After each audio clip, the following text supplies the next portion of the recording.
गृह विज्ञान की कक्षा में आपका स्वागत है। तो चलिए आज जानते हैं पाठ नंबर 6 जल प्राप्ति के स्रोत, उपयोग एवं शुद्धिकरण के बारे में। तो आज हम इसका एक शॉर्ट क्वेश्चन लेंगे। शॉर्ट यानी कि लघु प्रश्न के उत्तर कैसे हम लिखेंगे वो समझिएगा। शुद्ध और अशुद्ध जल में क्या अंतर है और अशुद्ध जल से फैलने वाले रोग कौन कौन से हैं, इस प्रश्न का उत्तर आप इस तरह से लिख सकते हैं। तो इसका पार्टीशन कर लेंगे, एक तरफ अशुद्ध जल, एक तरफ अशुद्ध जल। तो पहला पॉइंट इसमें, शुद्ध जल पारदर्शक यानी बिल्कुल क्लीन होता है, उसके पार देखा जा सकता है, इतना पारदर्शी होता है। पारदर्शक, स्वादहीन, कोई स्वाद नहीं होता उसमें, रंगहीन, किसी तरह का कोई रंग नहीं होता, और गंधहीन, कोई स्मेल भी नहीं होती। ये शुद्ध जल की पहचान हुई है। अशुद्ध जल ठीक इसके उल्टा होता है, मटमैला रंग का होता है, कोई ना कोई इसमें गंध भी आती है और खारा होता है। तो ये हो गया अशुद्ध जल, ऐसा जल अशुद्ध होगा।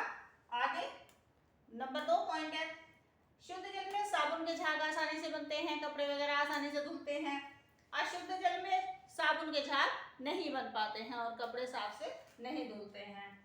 नंबर 3 पॉइंट है, शुद्ध जल में कार्बन डाइऑक्साइड मिली होती है, जिसके कारण उसमें एक विशेष चमक होती है। और अशुद्ध जल में नाइट्रोजन और दूसरे अन्य पदार्थ मिले होते हैं, जिसकी वजह से उसका रंग धुंधला हो जाता है, वो पारदर्शी नहीं रह पाता है।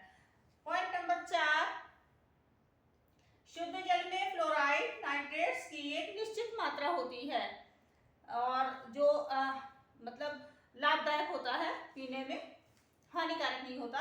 अशुद्ध जल में फ्लोराइड, नाइट्रेट्स की मात्रा बहुत ज्यादा हो जाती है, जिसके कारण उसका रंग और स्वाद वगैरह में फर्क आता है और दूसरे भी दूषित पदार्थ उसमें होते हैं। तो ये तो हुआ हमारा शुद्ध और अशुद्ध जल में अंतर।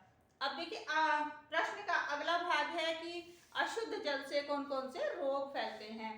तो क्योंकि अशुद्ध जल से निम्न पाचन संबंधी रोग फैलते हैं। अशुद्ध जल क्योंकि पिया जाता है तो वो पाचन पर बुरा प्रभाव डालता है, इसी कारण 4 तरह के रोग उससे हो जाते हैं। कितने? 4 तरह के रोग हो जाते हैं। नंबर 1 हैजा, जिसमें कि उल्टी और दस्त एक साथ हो जाते हैं। नंबर 2 टाइफाइड, मियादी बुखार जिसको कहते हैं, और मोतीझरा भी इसको कहते हैं। ये भी 1 हफ्ते से लेके और 20-21 दिन या 40-40 दिन तक ही रहता है, बहुत ये भी खतरनाक है। नंबर 3 होता है पेचिश, ये गैसेस है, ये भी पाचन का रोग है, गैसेस हो जाता है और इसमें भी व्यक्ति बहुत कमजोर हो जाता है, रोगी। और नंबर 4 है अतिसार, ये भी फूड पॉइजनिंग, मतलब यही होता है अशुद्ध जल के कारण ये अतिसार नामक रोग हो जाता है। इसमें भी दस्त हो जाते हैं, उल्टी नहीं होती, बुखार हो जाता है, दस्त हो जाते हैं। तो अभी हमने जाना शुद्ध जल और अशुद्ध जल का अंतर और अशुद्ध जल से फैलने वाले रोगों के नाम। कुछ डाउट होगा तो पूछिएगा। वीडियो देखने के लिए धन्यवाद।